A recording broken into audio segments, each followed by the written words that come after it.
Quiet, please. Quiet, please.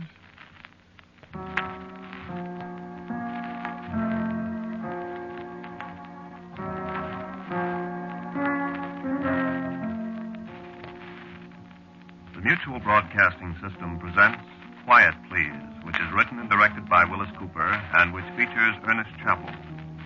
Quiet, Please for tonight is called In Memory of Bernadine.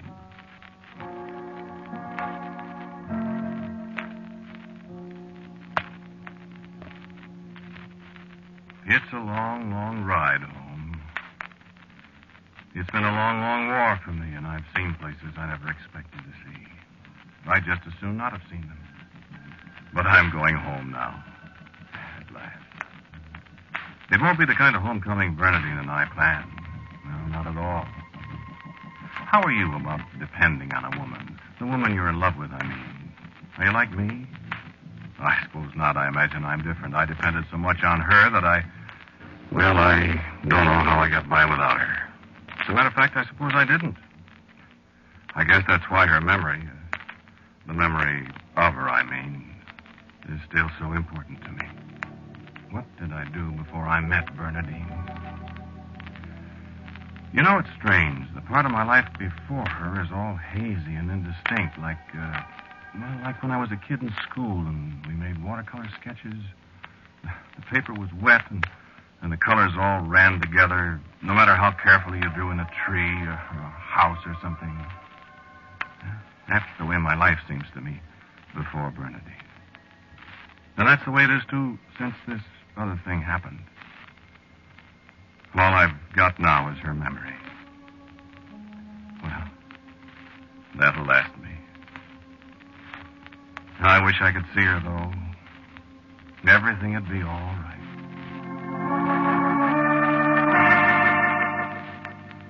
It was Latin. You know, high school Latin. I was the prize dumbhead in Latin. I remember the first semester I got a fast 20 on the exam, and Mr. Patton, we used to get a laugh out of his name. Mr. Patton, he teaches Latin. Mr. Patton said to me, "Charlie, I have enormous admiration for you as a fullback, and I predict a great career for you in college. But, Charlie," he said, "if you want to be All-American at Northwestern or wherever you're going, I advise you to avoid the study of Latin. Because, Charlie," he said, "if you don't avoid it, they'll throw you out on your rear after about 20 minutes, no matter how far you can throw a football, and that will be sad, Charlie," he said. Well, it was good advice, certainly. But Bernadine sat next to me in the Latin class. So I stayed.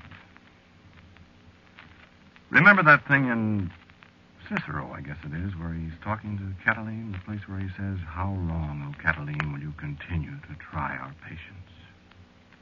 Quousque tandem abutare, Catilina, patientia nostra." I'll never forget that. Then Mr. Patton will never forgive me. Well, I was dreaming about something, Bernadine maybe, and he called on me, and I got up and said, "Quousque tandem abutura, Mr. Patton, patientia nostra." So I got thrown out. Isn't it funny how things start? So silly. How a little thing like that can affect your whole life. Well, I was sitting in a little drugstore on Bryn Mawr that afternoon. No sin kids came in there much, and I was feeling sorry for myself. You know how it is, the football big shot, and he makes a fool of himself. I was drinking and malted, all alone in a booth back of the magazine rack, and somebody stopped alongside me, and I looked up. It was Bernadine. Hello, Charlie. Hello, Bernadine. Mind if I sit down with you? Well, I was just going to go. I'm only going to be a minute till I drink my Coke. Well, sure. Sure, sit down. We going to win Saturday? I don't know. Hyde Park's got a good team. We got a good one, too. Yeah, sure. They won't miss me. You're going to play. After that crack that Mr. Patton teaches Latin, I'll be lucky if I stay in school. He isn't going to do anything about it. Yeah, says you. No, he isn't. I know. How do you know? I know. I asked him. What do you mean you asked him? Well, I got to thinking. I knew you didn't mean to do it. Oh, I didn't, Bernadine. Of course. Everybody does things like that sometimes. Well, he was pretty sore. Listen, did he really say he wouldn't do anything about it? Well, at first he was pretty sore. But after a while, he laughed a little bit, and he told me about how absent-minded he used to be. He laughed some more, and he said, "Well, we have to beat Hyde Park, don't we? So I guess I'll overlook it." No kidding. No kidding, Charlie. How about that? I promised him you'd really go to town on your Latin, Charlie, from now on. Yeah, sure, What? You mean I get back in the Latin class? Of course. But look, Bernadine, I can't understand Latin. I mean, I only stayed in the class in the first place on account of you. On account of what, Charlie? Well, I don't know. Listen, Bernadine, I'll flunk. I know I will. No, you won't. I'll help you. Yeah, but... Say, wait a minute. What? You talked Patton into letting me stay. Didn't you? Well... Why? Well, school spirit, I guess. School spirit. Sure. Die for dear old Stan and stuff. I don't believe that, Bernadine. You don't? No. What do you believe then? I'm scared to tell you. No, go on. Tell me. Well, you know why I asked Patton to let me stay before. No. Don't you? Yes, Charlie, I think I do. Well, is that why you asked him not to throw me out? I mean, the same reason, maybe? Quo usque tandem abutere, Charlie, patientia nostra. Bernadine. Now look what you've done. Oh, Charlie, you do need somebody to take care of you.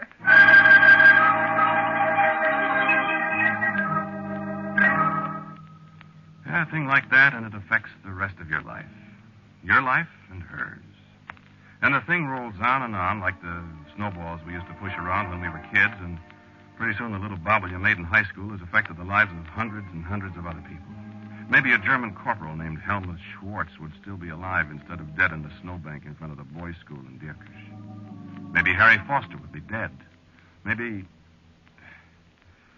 Well, it's no good wondering now. I want to think of Bernadine. Bernadine said I needed somebody to take care of me. And in the years that had slipped by since I knocked a glass of malted milk all over a green and white sweater, she's done it. Until now. And now I have just the memory of her. We made a joke out of that Latin thing. You know how family jokes are. Never very funny to anybody else, but well, they're real stoppers to you. And it is funny how many times that phrase, how long, crops up in a conversation. We made a ritual of it. We never said how long. We always said, quousque tandem. It's funny. I wanted us to get married as soon as I was graduated from Sen, but Bernadine said no, I was to go to college. So I went to Northwestern 1 year, and of course she went with me. Well, I wouldn't have gone otherwise. And then we got married. I understand, Charlie. No, you don't, Bernadine. I think I do, darling. Well, I just can't help it. Of course not. Do you think I'm a... Now, Charlie. Well, I can't help it, Bernadine. Do you think I'm a weak sister? Why should I think that? Well, I don't know, but I depend on you so much. I'm glad you do, Charlie. I don't know what I'd do without you. I don't know what I'd do without you. You do love me? I do love you. Quousque tandem. Don't you remember what Dr. Watson said, darling? Till death do us part.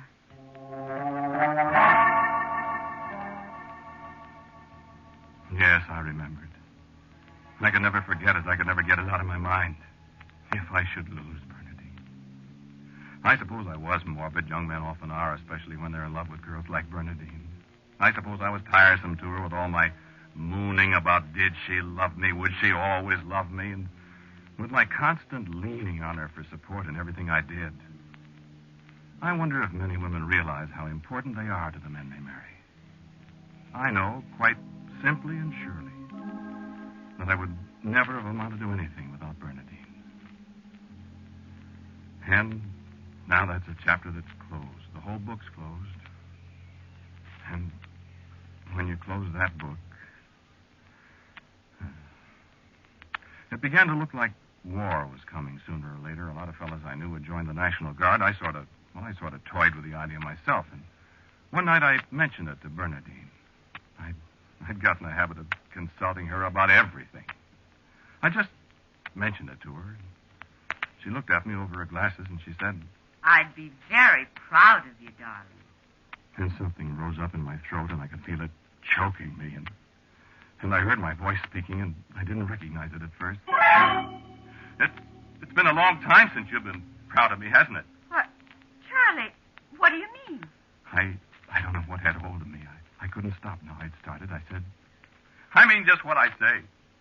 Here I am with a little two-bit peddling job, and we haven't got enough money to buy you a decent dress, and I had to borrow $90 on my salary last month, and Hanson's talking about cutting down the staff at the office. Charlie, darling. Oh, cut it out. I don't understand, dear. Oh, you don't, huh?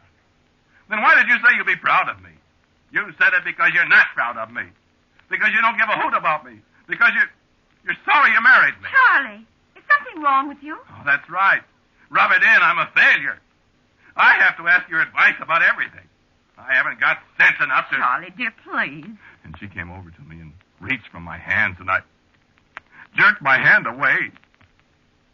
And I struck her. Yes. I can see her now, this very second, standing there, and the print of my hand across her cheek standing out scarlet red against the white.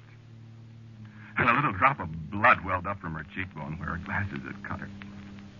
Oh, I've seen blood since, plenty of it. But that I'll never forget. Not ever. And I've never got that picture out of my mind. Oh, forgive me, Bernadine. But it's one of my memories of her. And that I'll always have. And it hurts. More than you'll ever know, Bernadine. I can't talk about that anymore. I had to tell you, and now I've told you. Now you'll be charitable to me and listen.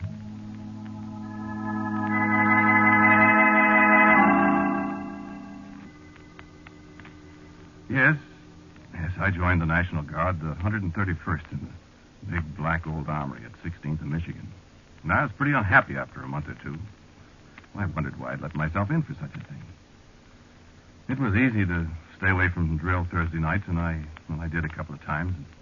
I'd made up my mind to skip it for a third week. That was the night she met me as I walked out of my office building. I thought we'd have dinner downtown, and then I'd go over to the armory with you, Charlie. Well, I was going to go over these invoices for Hanson tonight, honey, and I thought I'll help you with them when we come home. You know, you were telling me about that wonderful place where you have lunch so often. You said they have such wonderful spaghetti. I haven't had any spaghetti for so long. Well, of course I was trapped. I like spaghetti, too. And Bernadine liked me in my uniform, and after drill, when I came downstairs with Harry Foster, my platoon sergeant, she told him so. I think Charlie makes a very good-looking soldier, Sergeant. Don't you? I certainly do. I was just saying that to the captain tonight. Well, I suppose the ROTC experience in 10 makes a difference. It doesn't hurt. How long does it take to get to be a sergeant? Why, Charlie will have to be a corporal first, you know, but, well, you can't tell. It won't take too long. That's the way it was. Bernadine could do anything. No, she didn't work on Harry Foster. I wasn't made a corporal because Harry liked me. I didn't get to be a sergeant because of it either. I worked for promotions because Bernadine... Well, you understand, I know. So when 1940 came and they called the Guard into federal service, I was a first lieutenant. Tullahoma, Tennessee. People called it a lot of names, but for me, Bernadine was there. I was a very good officer, I was told. And I knew why I was. No, of course. And as the certainty of eventual war grew and grew, I began to think about the future. I was all right here, where I could go home to Bernadine almost every night and be quietly reassured. I had no illusions about myself. What would happen when the inevitable time came and I would lead troops in battle? Without Bernadine to lean on. And I think Bernadine knew it, too. She must have known that without her I was what I said once, a weak sister. And I think she was afraid, too. Not as afraid as I was. Time came when they sent us down to Louisiana for the big maneuvers. This was to be the first test for me. Alone. But a miracle happened. They assigned me to General Ben Lear's Second Army as a sort of chief clerk, a very unimportant job. And we moved into the schoolhouse at Winfield, far, far back from the bayou country where Eisenhower and Patton and Kruger and tough old Ben were watching the young officers and deciding who made the grade and who wouldn't. And then one night, a couple of wild-eyed soldiers from one of the opposing Third Army outfits decided to pull a commando raid on Second Army headquarters and see if they could kidnap a general or two. I was sitting in what had been the principal's office when the raid started. I opened the door just in time to inhale about half the contents of a GI smoke candle, which the raiders were using to simulate grenades. Well, it isn't funny when you get a lungful of that stuff, although I doubt it would kill you. Anyway, I passed out. And it seemed long hours afterwards that I came to out on the lawn. I recognized Bill Westlake standing beside me and Brooks Watson and Barney Oldfield. I had my head in somebody's lap. And then that somebody spoke to me. Feel better, darling? Sure. It was Bernadine. Bernadine, holding my head in her lap in Winfield, Louisiana, in the middle of what was awful close to war. Lie still, Charlie, darling. The doctor said you'll feel better in a little while. How did you get here? I just thought I'd come see you. You glad? Yes, I was glad. You know what she did?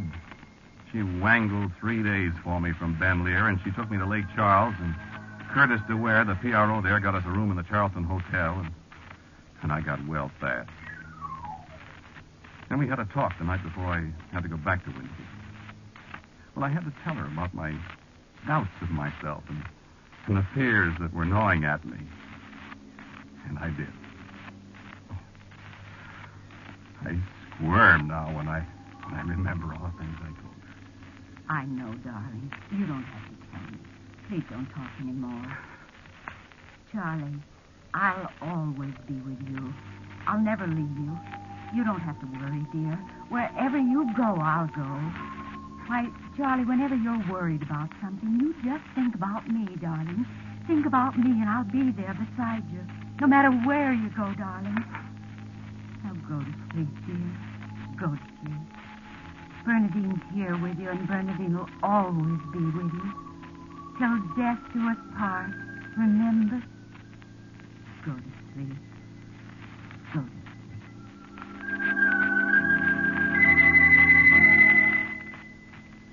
Captain of infantry in the Army of the United States in Lake Charles, Louisiana in September of 1941. 3 short months before Pearl Harbor. Oh, a pretty sight. Yet, there was an assurance of strength there in that room with me. The strength far beyond anything I'd ever known. And I slept in the sure faith that Bernadine had given me. Well, there's not much more to my story. Bernadine went with me wherever I went, to the Carolina maneuvers, to Fort Benning, to Fort Bragg, to Kilmer. And then a day came when there was only time to kiss her goodbye, the train waiting. Beyond that, a dock and a ship and an ocean and war. Africa and Sicily, and I worked at a desk. England, and a day in June. In France. And the winter coming on. And suddenly I was ordered to an infantry outfit. I thought of Bernadine so many times I had plenty of opportunity to write to her. She wrote to me. I was safe. But now... Well, Harry Foster, by one of those unbelievable coincidences of war, Harry from the 131, I told you about him, Harry was second in command of an outfit of the 5th Division that I was assigned to command. I remember snow. I remember German tanks. I remember Luxembourg and the smashed castle on the hill at Bianchi. And cold and snow and dead men. And the night came when I knew I was done. I knew I'd go mad before morning. I was with Harry Foster alongside the wall of the railway yards opposite what had been a boys' school in Dickish. There was that German corporal I told you about, Helmut Schwartz. He had a P-38 pistol and a potato masher grenade. Harry shot him just as he was raising his arm to toss the grenade at us, and I saw the snow turn dark under his body. And at that moment, I knew I had enough. Harry had just started over to the dead German when I saw the long nose of an 88 inch its way through a smashed window in the school. And directly in front of the gun's muzzle, you, Bernadine! I heard him scream your name, Bernadine, and I looked up just in time to throw myself flat in the snow. The shell went over my head, and I remember it hit an abandoned locomotive in the yard behind us. I got back to Charlie. I got back just as the German tank moved in on us. I still had my back turned to it when the blast from the machine gun hit me. I wasn't knocked right out. I remember how he stood over me. The machine gun slugs were cracking the air all around him. He looked down at me, and he said your name again. Bernadine, he said. Then he turned back to the tank, and I could see you. And Bernadine was there, just as she said she would be. Bernadine's arm was around me, and I could feel her strength flow into me. And then there was another tank coming up. And I wasn't afraid, Bernadine. I wasn't afraid at all.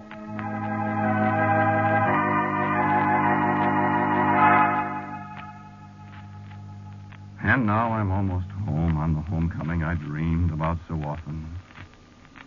And it's so different. Well, no bands, no people smiling, no laughter. All the way from Luxembourg across France in a ship with all the quiet soldiers. And the train pulling into LaSalle Street Station with me and a few other Americans. In boxes with a flag over each one. And all of us with our memories, Bernadine. And why do I keep remembering that little question of ours? Quousque tandem? How long? How long? It's forever. Isn't it, Bernadine? He said, till death do us part. That's forever. Isn't it? No, it's not forever, dearest. Death can bring us together again someday. Quousque tandem.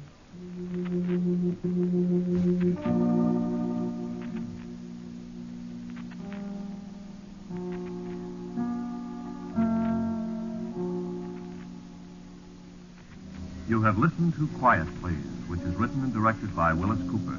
The man who spoke to you was Ernest Chappell. And Bernadine was played by Nancy Sheridan. Harry Foster was Melville Ruick. Music for Quiet Please is composed and played by Gene Perazzo, who, by the way, concludes his engagement with us tonight, friends. Gene, Bill, and I want to thank you for your helpful and artistic collaboration over the past 6 months. We're going to miss you, and I know our listeners will. Thanks and good luck. And now, for a word about next week's Quiet Please, here is our writer-director, Willis Cooper. Next week's story is called Come In, Eddie, which is about an unexpected visitor at midnight. And so, until next week at the same time, I'm quietly yours, Ernest Chappell. Quiet Please comes to you from New York. This is the Mutual Broadcasting System.